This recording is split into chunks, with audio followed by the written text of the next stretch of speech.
Greetings to you. As a number of my followers and subscribers know, I've been doing some work for the aviation and hospitality industry of late and looking at various aspects of the problems that they're facing with the coronavirus panic. So this is just to sort of sweep up a little bit because certain rather unpleasant aspects are showing their head at the moment, I have to say. Now, I've done videos on masks and I've done videos on vaccinations for people who can make up their own mind. I have a website now with a health page which is now carrying over something like about 400,000 words of independent medical scientific advice, and you can make your own decisions. It doesn't come from the government and it doesn't come from big pharma.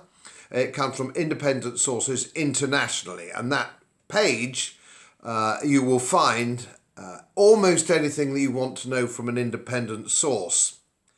Now, I have at no time suggested you should or should not wear a mask, or you should or should not have the jab. But I think one or two things need emphasising a little bit, leaving aside the mask aspect for a moment. The jab.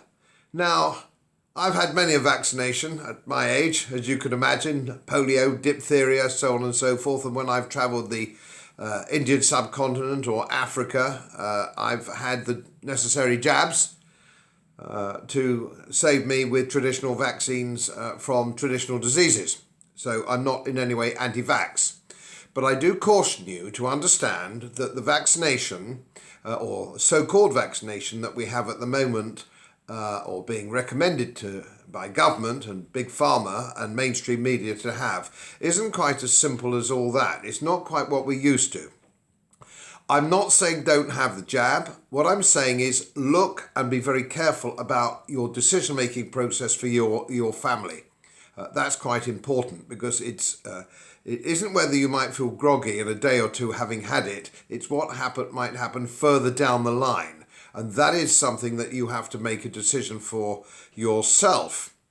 Now, I want to just make an observation here to employers. And there are some followers of mine who have come back and saying they're under pressure at the moment to have the vaccine or the jab, if you will, from their employers. You've got to have it, so on and so forth. Now, this is very, very dangerous ground. Any employers watching this clip must be very, very careful because you are subject to the Health and Safety at Work Act of 1974, Section 2, Section 4 and Section 7 bind us to Article 6 of the Universal Declaration of Bioethics and Human Rights, which came in after the war, when we'd seen some fairly appalling things happen in the 1930s and during the war in Germany and occupied Europe with forced vaccines, forced injections with experimental drugs. Now, I'm not suggesting for a moment they're the same thing. What I'm suggesting is this is where this legislation came about. So if you are an employer, you are not entitled to tell your employee or put pressure on your employee in any way to have this jab. The choice is theirs with their own medical research. In much the same way, if they are distressed or medically advised not to wear a mask, you must respect that. That's in the current law. The government of the day today have said that that's okay. Now, I know there's almost no trade unions left these days. There's no trade unions outside the public sector. It means that most workers are unprotected or largely unprotected from any form of bullying of this nature that goes on with employers.